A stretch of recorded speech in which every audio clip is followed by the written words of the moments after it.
Hey, good morning everybody. Getting toward the middle of March here and we're ready to start doing videos again. Gonna try to do a little plowing today. I'm not sure if the frost is out of the ground or not, but we're gonna find out. But we're a long way from plowing because like a lot of you folks, our horses are in their winter wear. Long hair. Ziggy here, this is Ziggy, a coming 3-year-old. He doesn't look as good as he ought to.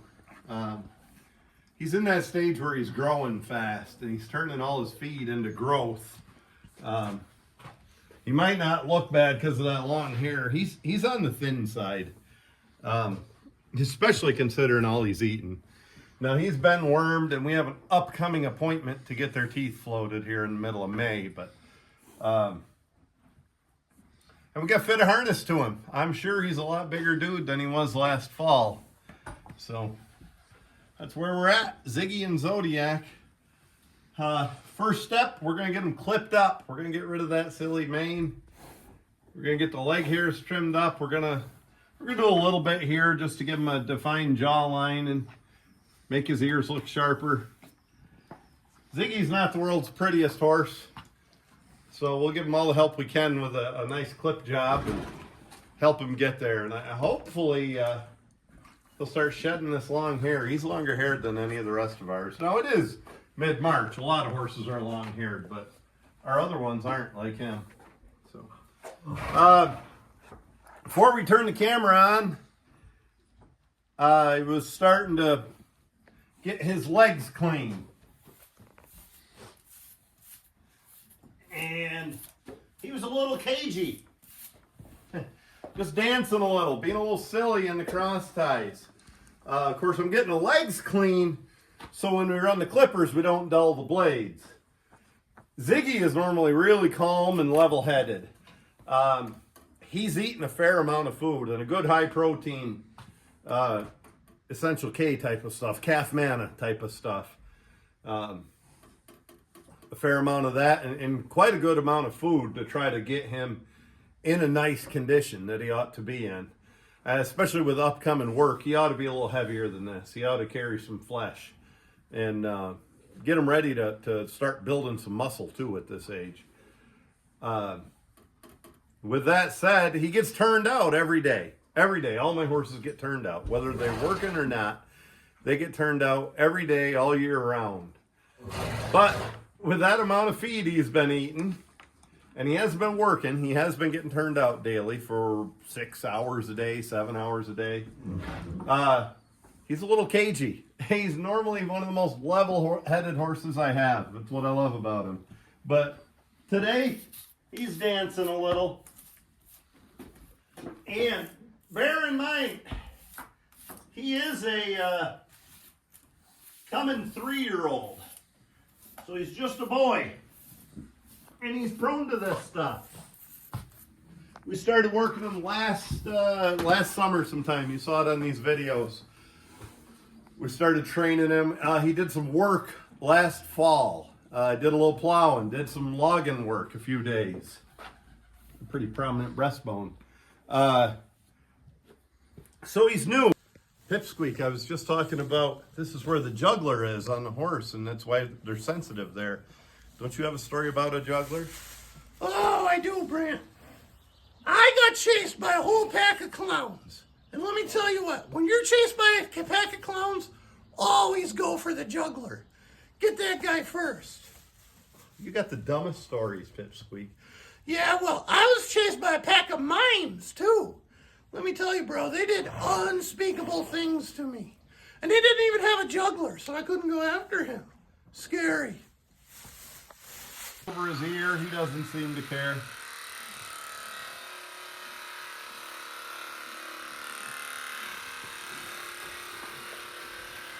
You already have some sort of a sore on your horse, and it can happen even if you didn't work them through the winter. Maybe they rubbed on a tree branch or had a manger in the stall or something like that. You'll know it in a hurry if you hit it with the clippers. And it'll expose it and you'll know what to treat.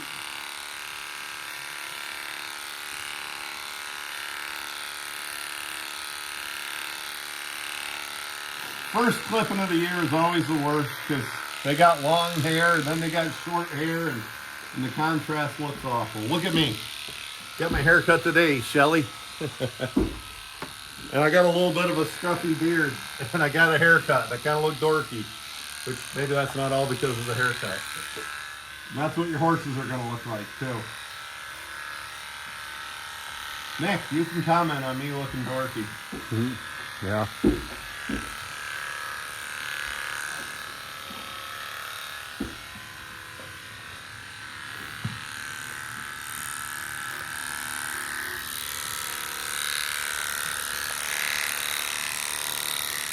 I don't always do things right, but I try. And when I do things right, in the summer when we're working them and going to polls, and I clip them once a week. And it's a lot easier if you clip them once a week. If you miss a little spot, you'll hit it next week. It won't show. It looks good. With that said, some years I get there, some years I don't. Now we're going to go over to his left. Don't be surprised if he acts differently over here. Woo. Maybe even dives ahead or something. Horses have two sides. And they're distinctively different. Now also, when I'm doing things right, we do hose them every day. We don't vary from that much at all. That serves multiple purposes. Yeah, of course it's to clean them and keep them looking good. It's also to cool them down in the summer. In the summers when I hose them. And probably the biggest factor, it's the same reason an athlete puts ice on themselves. It's just, it might reduce any soreness or swellings or anything like that. When I'm doing things right, you'll know when I'm doing things right. We're bringing home a lot more trophies than when we're not. But when I'm doing things right, I switch sides at least once a week with my horses. Get them used to both sides of the hitch. I mix it up a lot. I mean, if I'm logging, I'm logging. And that's what they get for work. But if I'm working them on a sled, I try to work them single once, maybe twice a week. Each horse single, even a mature horse. I try to hook them on a long load, on a light load, and go for a long walk. Something they can go upwards of a mile when they're in shape without resting. And then I try to put them on a wagon and go for a long walk sometimes. Go up and down some hills. Try to do that at least once, twice a week. I'm going to run out of days in a week here by the time I get done telling you this.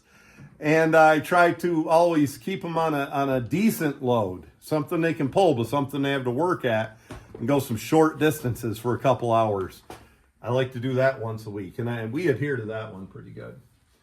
Again, if we're not logging, because when you're logging, they get all of that all day long, all of those practices. A lot of horses are spooky up here.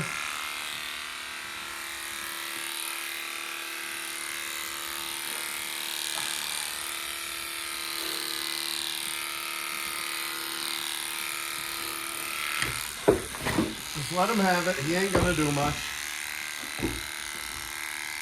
You think of my grammar, Nick. He ain't gonna do much. I'll brag a little bit on us. My brother, among everything else, is an Ivy League graduate, Cornell graduate. Was a writer for a long time for the American Agriculturalist and then the Farm Journal. Then he became the editor of the Farm Journal and then the publisher of the Farm Journal back in its prime days. And with that, he uses the word ain't about as much as any of the rest of us who couldn't get out of 11th grade without burning the school down, guys like me. Again, this horse might be a little spooky wooky coming up between his ears. You know, I got a friend who talks about parenting and relationships. And the one thing he often says is, it's not a big deal unless you make it a big deal. You know, if your kid falls and scrapes his elbow and, oh my God, we gotta get to the hospital, and, you know, it's the end of the world. Your kid's gonna think that's a big deal. If you look at it and, that doesn't look so bad, let me give it a kiss and go back playing. You didn't make a big deal of it, and the kid doesn't make a big deal of it. And so it is with horses. You saw him rear back, and when he didn't like what I was doing up there, reared in the cross ties a little bit. I just stood back and let him do it. And I didn't make a big deal of it, and neither did he. If I just stood there chasing him, or worse yet, punishing him, or trying to calm him down or anything, he's fixing to do it again. I can tell by his body language. Maybe I should go to the other side. Anyway, if I'd have done any of those things, he would have made a big deal of it. And that's what my buddy's talking about when he says, it's not a big deal unless you make it a big deal. Thanks for the advice, Kevin.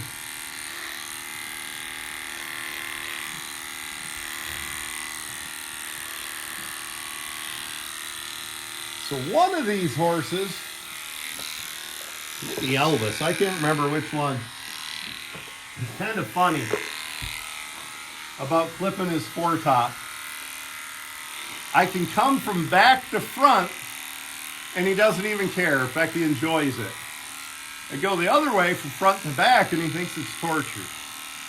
Or at least he did when he was a colt. I said, that might be Elvis. I can't remember which one. I always remember in a hurry which one it is when I get him out and clip him. Maybe it'll be Ziggy too, huh? Real slow. Again, that's their blind spot. Right up here, you see where I'm clipping? Let me get her clipped and then we'll talk. So I like to really clip a good bridle path on the horse. A good place for that bridle to seat down and the halter to seat down and not slip around, and also not cause a sore underneath it.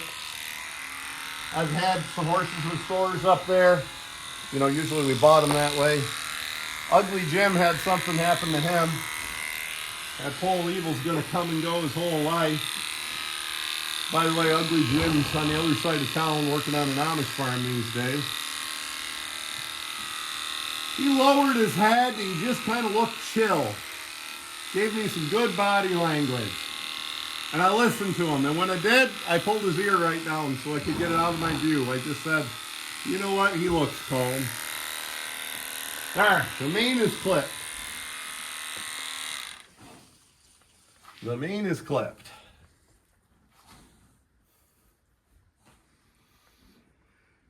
I'll work on the legs, but I'm not going to get those legs clipped without, probably without twitching him. So, but we'll try it first. Personally, I don't like to clip a horse in the stocks. And I'm not one of those guys that hates stocks, and if you can't handle a horse without stocks, you're a poor horseman. I'm not like that. It's just you have a post here. And wherever that damn post is where I want to be with the clippers. And I just don't do well clipping a horse in the stocks. And if they're bad enough that they need to be in the stocks, to hell with them. You can have hairy legs. Maybe I'll get them with scissors or something. Make them look like an Amish horse going to the New Holland sale barn.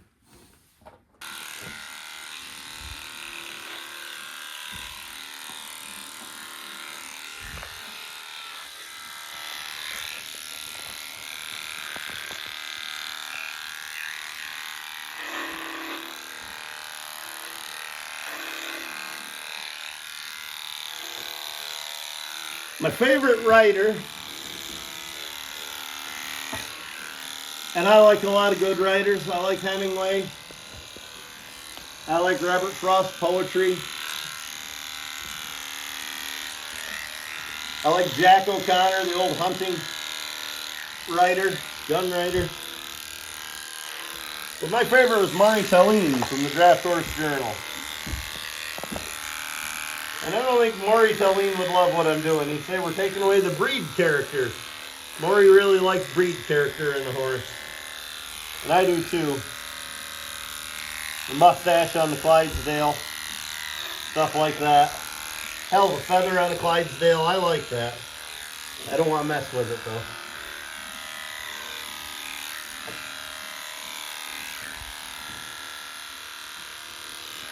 The breed character I want in Belgians is what we've bred the American Belgian to be. I want good, clean legs with flat bone. Good heavy bone, but good flat bone. And I want some draftiness. I want a horse that looks like he can go to work. That's what I like in the American Belgian, but opinions are like assholes. Everybody's got one. Some people kind of like a round bone and a coarse horse and a lot of feathers.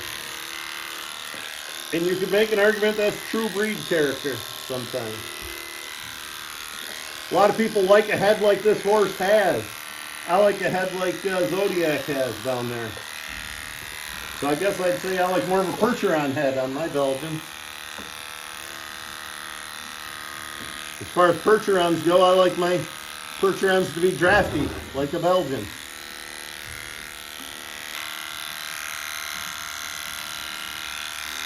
Good boy. I feel him moving. I'm listening to him.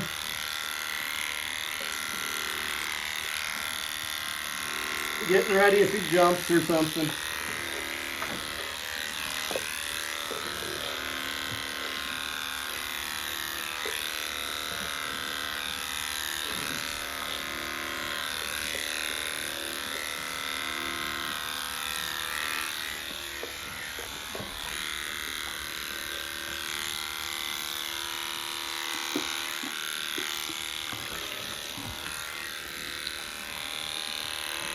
Well, now the spring seems to be here, and it might not be here, but it's here for today anyway.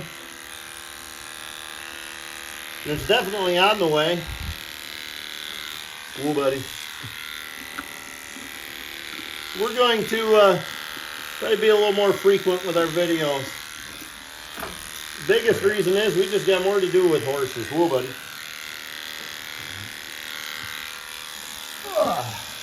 Give him a break, Nick. You never know what's going to happen. Guys get working their horses and thinking about pulling. As of right now, it looks like our pulling year is going to be Ziggy and Zodiac doing a little farm pulling here and there. And maybe alternating with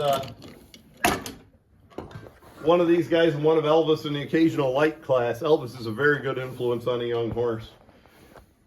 That looks like what our pulling year is going to be.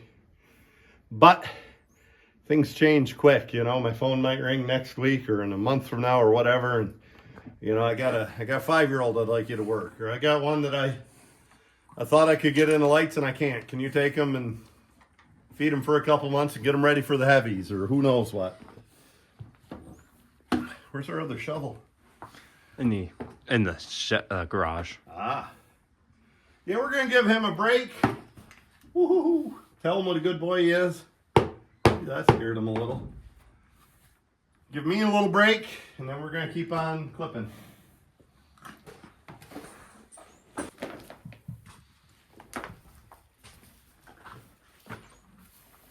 You can just fill him here and there. Okay.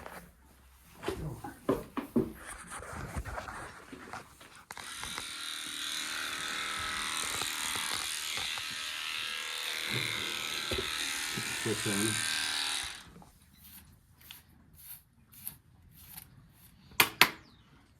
I like this horse. And I don't like all horses. I'm not one of those horsemen. I kind of wish I was. A lot of people like horses just because they're horses. I like specific horses. I like good ones. I like ones that show me something. And I'm not kidding. I wish I was that way. I wish this is my horse and he's a good one. And, you know, I was barn blind. But I'm not. I've had plenty of them I don't like. Me and Zodiac go round and round sometimes, whether I like him or not. He's beautiful, so that carries him a long way. And the son of a gun has power. He's got real power. All the power in the world doesn't do you any good if they won't use it. So we got to make sure we do things right and do a better job than last year and do things right to keep him using his power. Last fall when he was logging every day, he was really showing me something. There's a lot to like about that colt.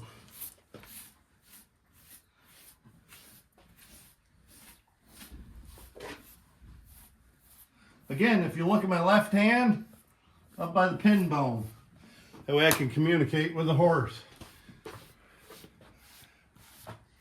One way you can tell this colt's growing, his hips taller than his withers. A lot of young horses grow that way. He doesn't have a bad red color. He's actually a pretty horse, and he's a lot prettier than he was half hour ago. I'd say we put another $500 on the price of him, didn't we, Nick, by clipping him? Probably. If we ever got that tail looking like something, we could add another $5. Maybe we ought to just dock the damn thing.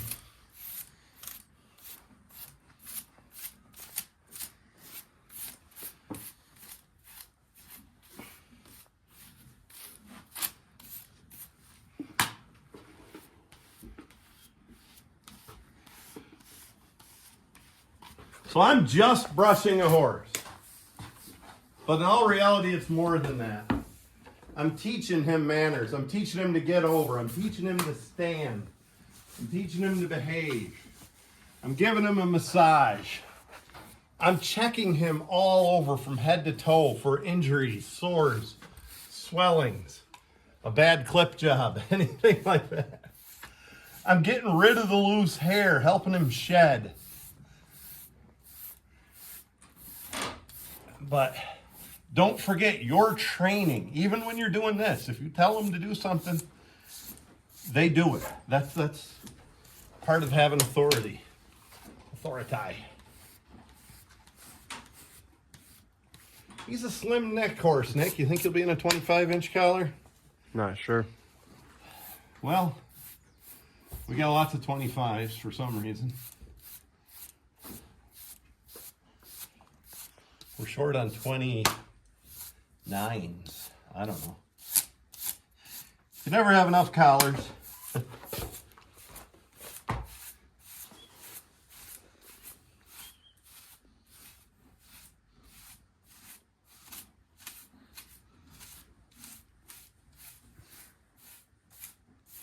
What we got to focus on, what we have to focus on, excuse me, is nutrition and work.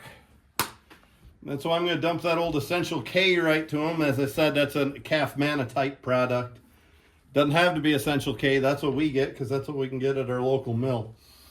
Calf Man is fine. Blue Seal Sunshine Plus. Pool and Grain makes a product like that. High protein. So put the protein to him. Combined with work. And good harnessing also has a factor into that to where he's working from the right form. And you'll see a back develop on him like the rest of our horses. Boy, a little bit of a thatch kind of thing up there. So on that type of stuff, like I said, it's all in the 30% protein neighborhood, any of these. They're really a feed extender is what they are. They're made for an old fat horse like Libby, who doesn't need grain, but she's got to get her vitamins and minerals somewhere. Or a high performance horse like these hopefully will be someday that need extra nutrients. It's calf manna. I mean, that's what it is, and they can shake it 8 different ways, but it's calf manna. I buy it because it's cheaper than calf manna. And the protein's what builds it back on them. So Blue Seal makes a great product called Sunshine Plus. And it's a bit of an all-stock kind of thing. I mean, the bag has a picture of sheep, rabbits, cows. I think my brother helped design that feed when he was at Blue Seal, my brother Mike. They make an identical product. If you look at the back of the bag, it's identical to this bag, in a purple bag with a picture of a horse on it that says Top Line Enhancer. And it's the same product. So I don't know if it costs more or not, but you know, marketing's everything, right? I mean, we wouldn't want to go shoot partridge with a picture of ducks on our on a box of shells, would we? Something like that. So we wouldn't want to feed something with a sheep on it to our horses, whether or not it works. By the way, I've heard some folks say one of the best things you can feed is rabbit pellets, just like old carrots. And it does the same thing, and it's cheaper, and it's I haven't done that. I'm just telling you, I've heard some folks say that. Well, this horse is looking good. Well, one more thing before we put him up.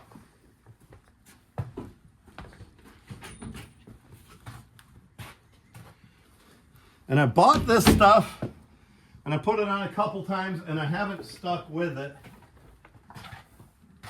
but I need to. It's just MTG, male, mane, tail, groom, fungus, rain rot, girth itch, scratches, blah, blah, blah. It's supposed to help their tail and whatever else ails them, right? Just shake it good. You know, I did apply this a couple times throughout the winter. The trouble was it was below zero most of the winter, and you weren't going to put much on him. It was frozen, or it would freeze right onto him. Smells like bacon grease. Maybe if you just put bacon grease on your house, you'd do just as well. I don't know. Tell me in the comments. Well, yeah, I'm doing it wrong. I was going to say, tell me if I'm doing it wrong. First thing is to make sure that the thing's open.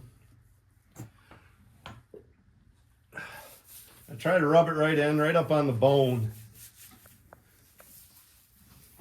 Smell that right through the camera? It smells like bacon grease. Nick, we got a bunch of bacon in the house. We ought to have BLTs for supper tonight. We do have bacon? Oh, hell yeah. Oh. We bought a bunch of it from Donnie. Doesn't sound like a bad idea.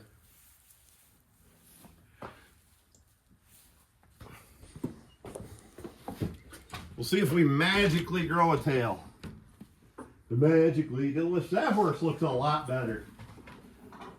I'll tell you what, he looks like a horse ready to go plowing.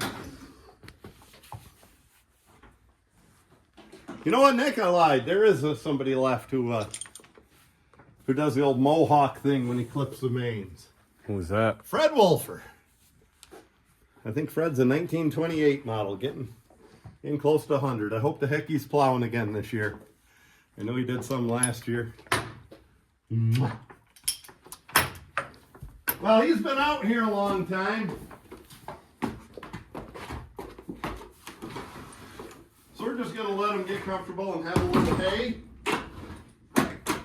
while we clip the other horse. And then after that, we'll harness. Do a little before and after, and we'll clip old Zodiac. Tell you what I noticed when I'm clipping this horse compared to his brothers. And they're not quite brothers. They're kinfolk in some way, but they're not quite brothers.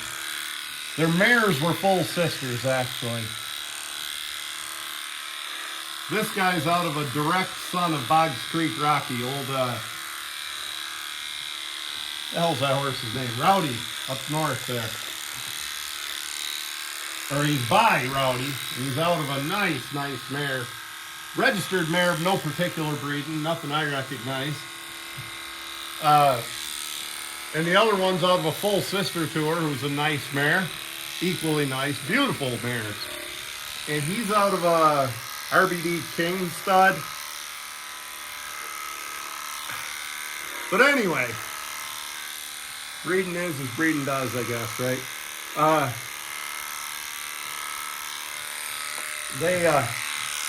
This guy's a coming, this is Zodiac. He is a coming 4-year-old. He's been worked over a year because he is an absolute piss pot of a horse.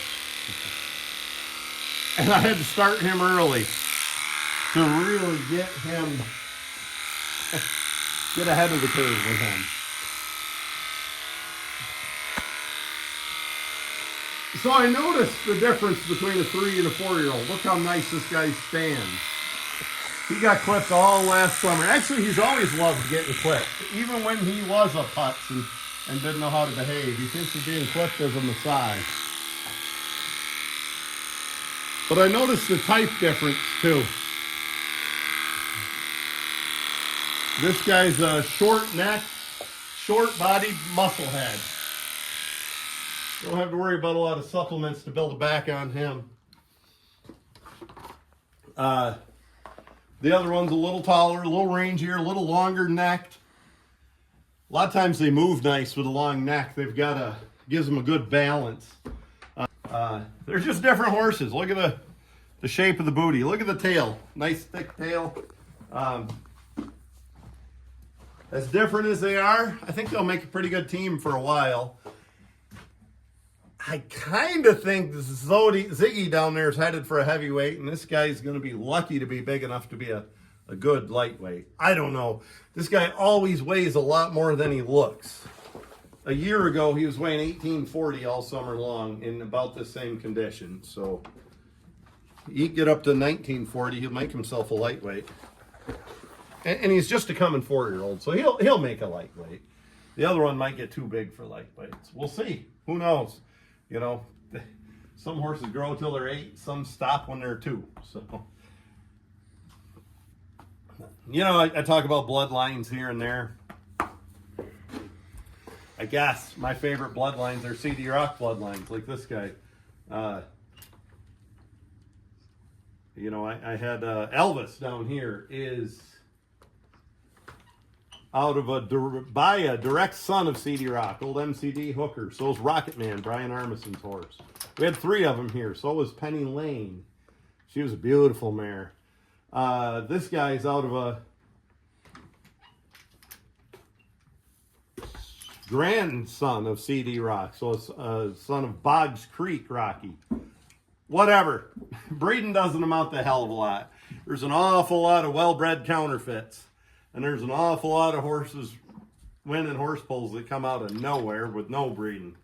I was watching the History Channel one day, and they had a racehorse auction. And they, I mean, there's millions of dollars for foals. And one of the trainers was taking the cameraman behind the scenes, and he says, first thing I look at when I look at a racehorse is the conformation. Because that'll tell me how fast he'll go. So, first thing I look at is conformation. That'll tell me how strong he is, how much he'll pull. The slope of shoulder, the length of back, the ass in particular. I want some muscle. You know, good length of hip, decent legs, decent hock set.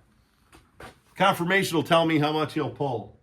Second thing I look at, said the racehorse guy, is the bloodlines. That'll tell me how much I have to pay. And that's right.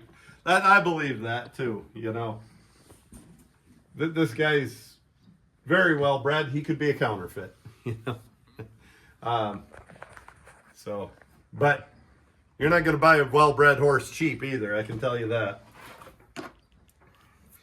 Well, I can't do it with these glasses anymore, especially down low. I got to take them off. We're going to charge this phone a little bit just in case we happen to get to the field plowing today. We want enough battery to show you what we're doing. So, We'll put the phone on the charger and get this boy clipped up, and then we'll come back with some harnessing. Nutrition a little bit. This guy naturally has a strong back. So do most of the colts we raise around here. Elvis, Jim, Libby, you know, old Levon, Penny Lane did. Rocket had a decent back. He's got a good back, but it's not quite what it was. And I'll tell you the reason why. I cut his, he pretty much was on hay all winter. Was starting to give him grain. I hate to not give grain to a horse this young. Of course, you know, he's in plenty good rig, good condition. But he's such a butthole. He's just getting turnout every day and would break his stall. You know, break this. Just smash stuff every damn day. And just sitting there, roar. He's just a high-speed horse, you know.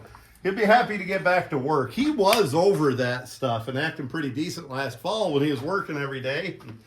After a couple months of not working, he got cagey, even with turnout every day. So I cut his grain and cut his protein, and it shows.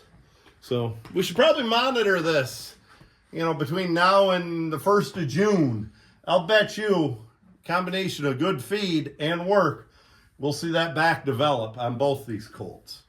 So let's remind me in the comments to keep watching for that, guys, and we'll see if we can see a difference, if I'm right on my theories or not.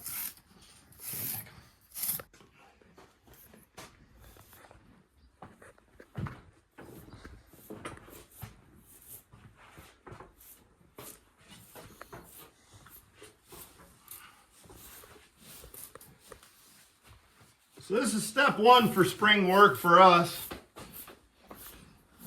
Flipping them. Well, you know, the last few years they've been logging all year round, so I clipped them all year round. They were in shape all year round. But I do like them in good flesh, in good condition throughout the winter. I don't like them thin. You know, the old saying is, well wintered is half summered. And you get them thin and put them to work, it's hard to get the condition on them. That's why I've been pushing this young one so hard to try to get him up in some shape. You get them long-haired like this young one here, Ziggy. Here he is. You know, you got a good picture of him. They got to shed that hair. If they're ready to go, like Zodiac here, in good rig, you know, lots of turnout, so they're, you know, they're on their way to being there. Boy, getting them ready in the spring comes along a lot quicker, and it's a lot easier transition on the horse when you go back to work in the spring. A buddy of mine's got one of his horses turned out all the time, which is the best way to do it if you can. And that's the way he spent the winter. And he's got a run-in shed where he can go in and out, and he gets fed twice a day, probably 3 times a day. And I said, I'll bet that horse will be a week, if not a week and a half, ahead of your other horses in as far as conditioning from being turned out every day, all the time. And his other horses get turned out pretty well daily also. So maybe get a couple pictures of them so we can maybe see some before and after, and then we'll work on the harnessing part.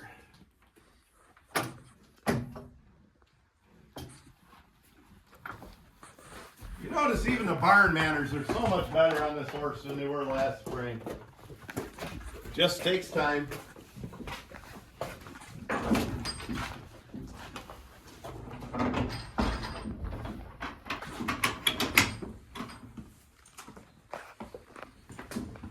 Well, here's the next step in the long process. And I think I might complicate everything, but it's who I am. I think I might do everything the hard way, but we got to get a harness for this horse fitted. So step one is to choose a collar. I don't know what this measures. I don't see where it's stamped, even with my new glasses. Do you? I don't see it. I got a notion this is a little big, but we're going to try it. Whoa. We're going to just let him be a colt. I remember that from last fall. Not quite that bad, but I do remember that. Come here. Come here. Whoa. Whoa. So we're not gonna cowboy him.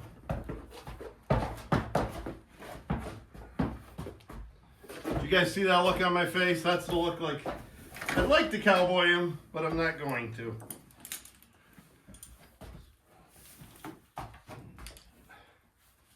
We'll just do this. If he wants to fight, he can. He's tied. Worst part of it is we're going to do all this and this will be the wrong collar. I'm pretty sure this is too big.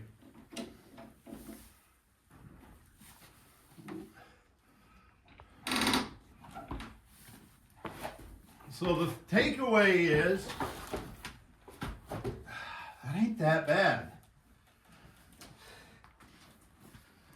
It ain't that bad and it ain't that good. Ain't. The takeaway is it's as big a deal as you make it, right? Like I said earlier. But be prepared for that. Next time I collar him, tie him like this so he's not going to be in a precarious spot. And then make it, okay for him. Ooh.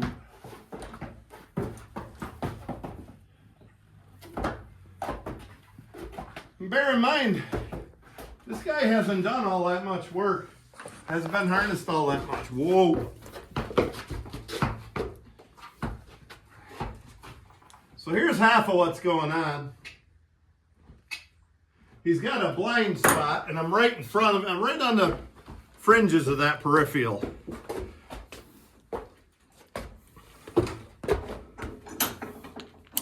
And that collar's kind of going in and out of where he can't see. Piss on him. Get used to it, brother. We'll leave this collar right down for a moment. Go around behind him. Pet his hiney butt. If he starts to back up, you shove on him or give him a little smack. Woo. Good job, Nick. That's why Nick's my main man. Now, I don't know if you all can see me. I'm just going to slowly put this collar. This is where it was when he was afraid before. And now he's not. Whoa. Whoa.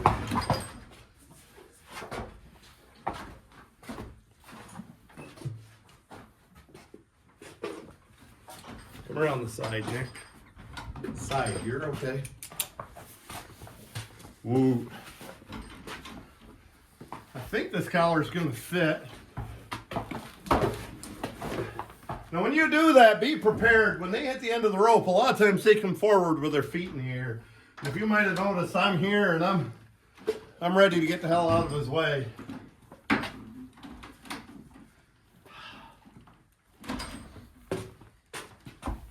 Two things.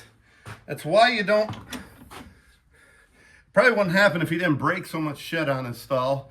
That's why you don't leave a halter on him in the pasture or in the barn. And it's why you pick a better horse that's not a troublemaker like this. Oh, I thought for 10 minutes he'd be okay.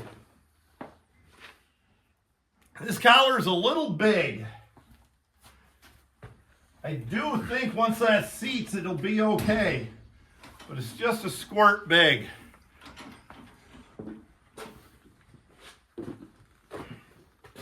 He is growing. So, what we're going to do for Ziggy, we're going to leave that collar on him. We're going to put a little top pad in there. That way, in a month, when he's a little bigger and filled out a little more, we can still use the same collar and hames to just pull this top pad out. We're going to take him up to these cross ties. If I felt like it, and I don't, I'd work with this guy a lot about collaring. And I will, and I'll have to someday. Today I'd like to get the harness fit and plowed. and get some plowing done.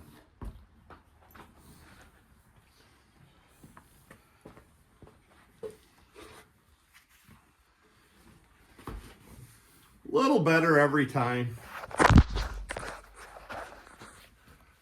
course, I could do something nice, you know, give him a little treat or something like that. Buddy of mine had a hoss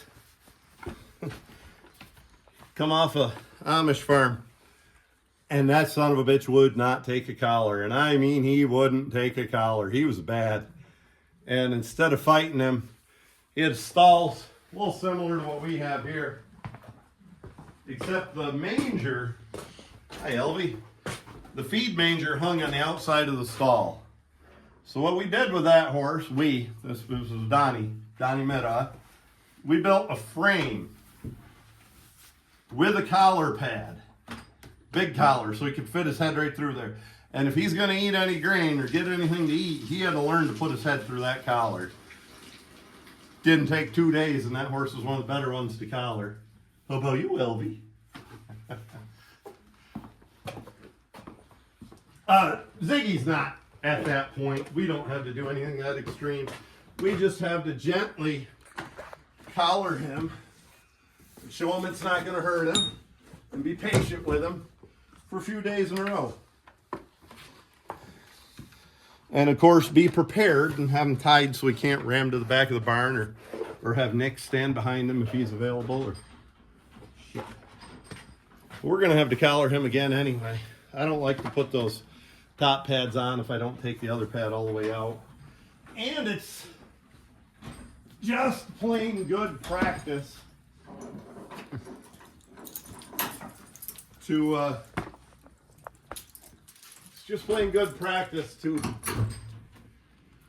do something. Oh, to keep collaring him, like I said. So, I don't think he's spooky about taking one off. Most horses aren't. Maybe he is. Woo. You know, half the issue is horses know. You know, horses know what we don't know. He knows I'm anticipating something stupid. He knows I'm anticipating bad behavior, and so he's going to give it to me. If I just stepped up here with full confidence and took that off, he'd be fine. But that's not what I did, because you can't fake it. Yeah, it wouldn't hurt him to have one of them little rope haulers with a knot on top up by the pole.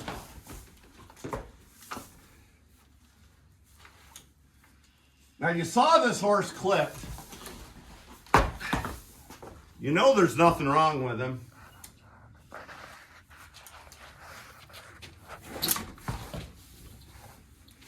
You know there's no sore or anything. It's just a behavior thing with him. Woo.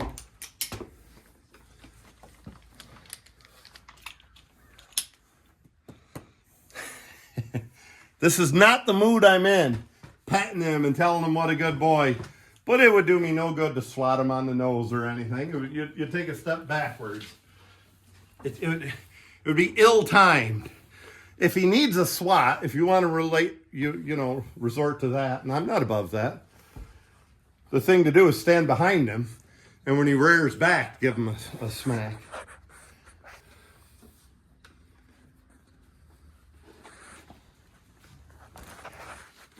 So, take the pad out, not fully. Put the top pad in. Look how nice and trim this old worn out collar is. That's from good fitting Hames and just never being spread open, and just a well-made Lagodi collar.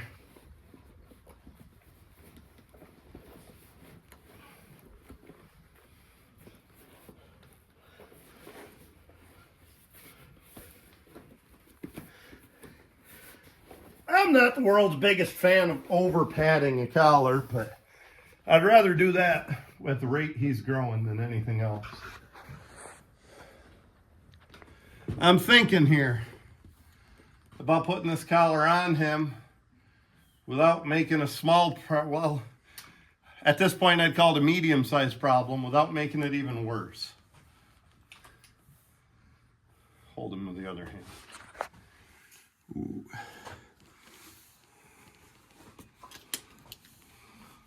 That, and I don't want to break any more damn ropes. Ooh, unsnap him.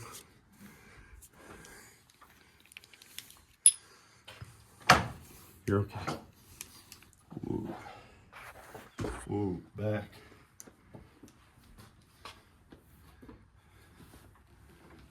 So, maybe we'll just super slowly do this.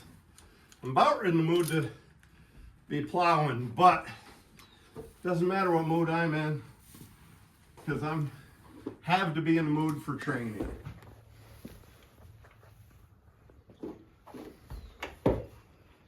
See? Mwah, there's the body language. He sniffed it. He looked real. Now he's putting his own head through here. See that?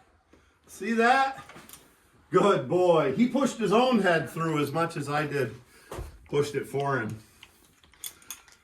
So if I was any kind of trainer, I'd do that about 5 in a row times and have it go just like that each time. But there's lots of time for that.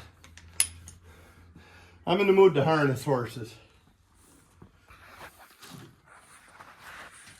And maybe we'll make sure we show that in upcoming videos as we harness him. I think today we're going to try a new bridle today. Amish guy across town had this and I bought it from him.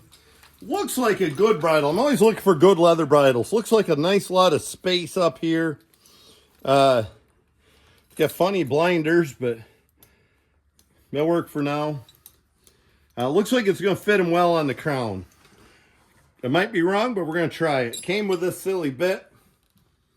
Livermore, I guess they call it. But we'll put the right bit on and try that after we get him harnessed. There is no check on that bridle. I might wish there was, but we'll see. Generally, he holds his head nice, so generally he doesn't need a check.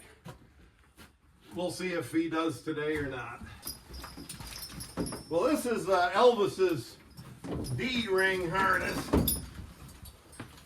It's obviously not going to fit this young horse. He doesn't have the build Elvis does. So we're going to put it on him and adjust it to him. Get over, partner. He smells like bacon grease, the old MTG.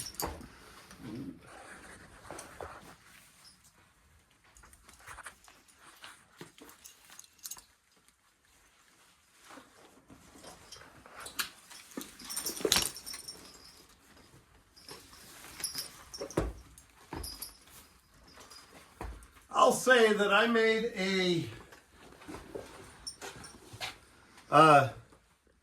small problem into a medium-sized problem there today, collaring him. I could have handled that better.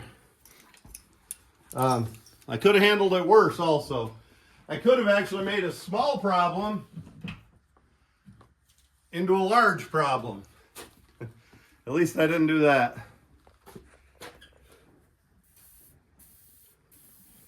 You ever watch Hank Hill, Nick? Yep. King of the Hill?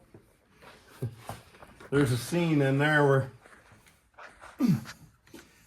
Hank Hill's got a big can of WD-40 and he can't get the plastic lid off and he's fighting with it. He reaches in his pocket, he gets a little can of WD-40, sprays the plastic and it comes right off. That's the most country boy thing ever. I don't think these hames are going to fit. Elvis is in a 28-inch collar. This is stamped 26. I could make these hames fit if you look over here. I could bring them down here and make them fit just like ox yokes. I don't like a lot of shit hanging on the top. I like it nice and trim. And it's not the look. I actually like a 26-inch hame on a 26-inch collar. So that's what we're going to do.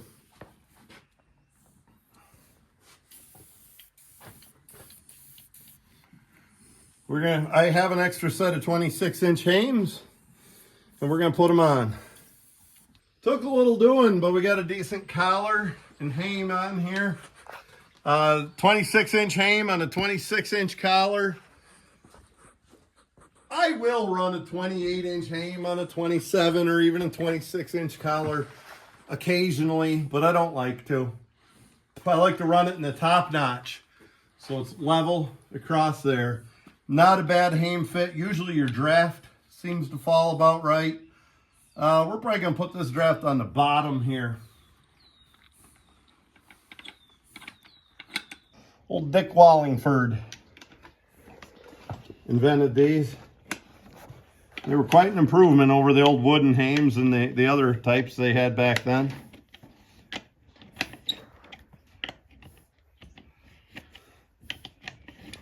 Truth of the matter is, I have plenty of good 26-inch hames, lots of pulling hames of all sizes, as any horseman does.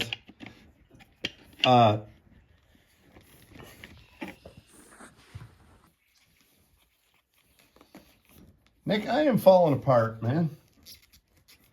My first day with bifocals. I never could hear. Now my wrist hurts.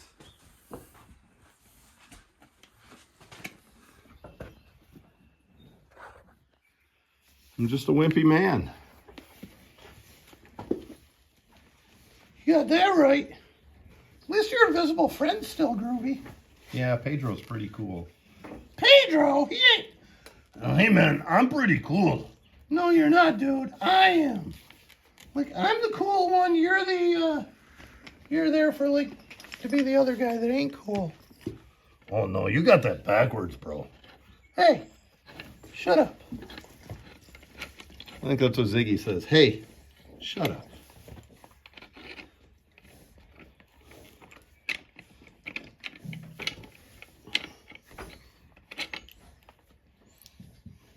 What did we say? We're going on top. We're going to put the draft all the way down. Wyatt Nesbitt up in Canada told me his dad used to use these aluminum hames in the old Sink Nesbitt. What'd they call their horse? Misty River something? They had a good stud horse for a long time. They showed and pulled horses. Wyatt'll come down for a few horse pulls a year to watch down here, catch up with some friends. But anyway, they used to cut them and re-weld them with a little more curve here, and a little more built to fit a collar better. That's beyond my capabilities, but I like somebody who's a perfectionist like that. You're collared, son, and you got hames. Now that's a little too far. I want this, they call it the spider, the ring where everything comes off. I want it up a little farther, a little closer here. So I'll pull these back straps up a little. Ooh, buddy. That's better.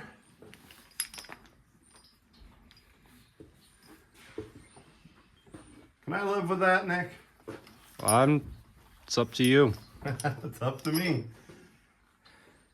That's about where I like it. I wouldn't mind it just a little further forward.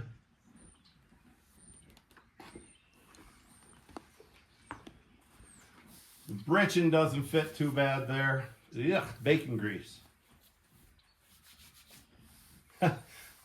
Really smart to rub bacon grease in your hand right before you have to pull on leather straps and get them all slippery. That's good for the... We're going to bridle our colt here.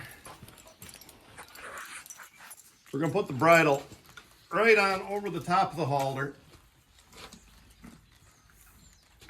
Going to start out with a snaffle bit, jointed bit we always called it. And we'll adjust from there. I don't anticipate much adjustment needed. New bridle. Let's see how we like it. an old bridle, but new to us. The blinders look silly. This horse is already doesn't have the best head, but that bridle doesn't help him none any. A little more adjustment over here. I like a leather bridle, especially a well-made one. I'm not sure this is a well-made one or a well-designed one.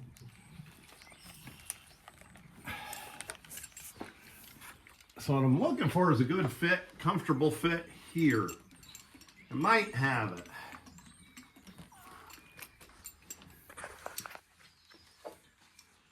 I learned this from Daniel Dauphin. We talked about him earlier, Dauphin horsemanship. The adult onset horsemanship podcast. Fit this a little looser than you normally would. Don't pull it back here with 2 wrinkles or anything. Let the horse pick that up and put it in a comfortable spot in his mouth.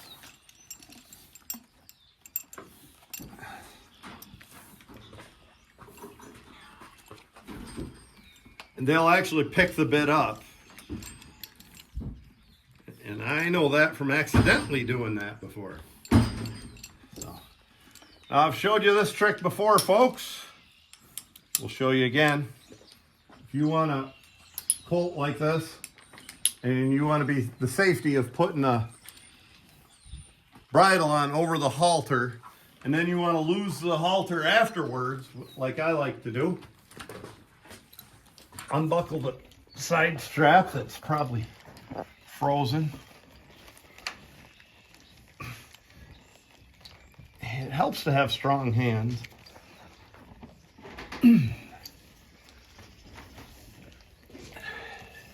Hope Kaylee doesn't watch this video next. She always picks on me about hanging my tongue out while I'm working like Michael Jordan. All right, unbuckle the side strap. Take it right down through there. Put the nose band right over the nose into the mouthy. And then whoop, whoop, there it is.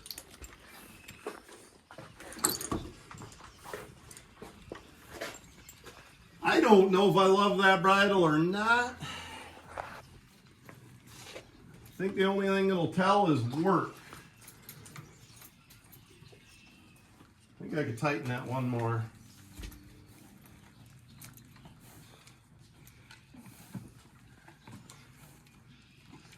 I'm guessing that's a mule bridle with these funny blinders and that bit that was in there.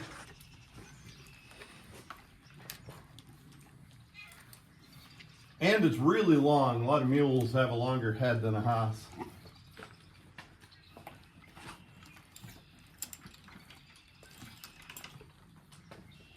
You look like a mule, son.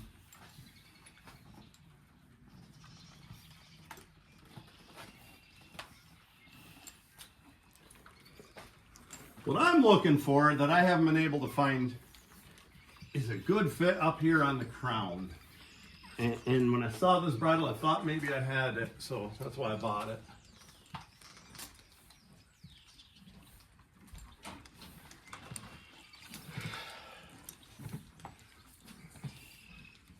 You look like a mule, but you look like you got a good fit. Yeah, I guess time to harness the other horse. His harness should be close to fitting. So I am going to put an over check on here just because I do all my bridles. If you need it, you do. If you don't, get rid of it.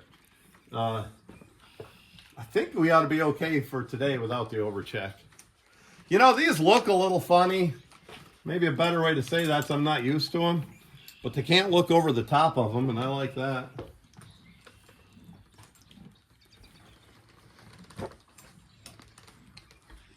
It's spring, Nick. Drink your water. Mm-hmm.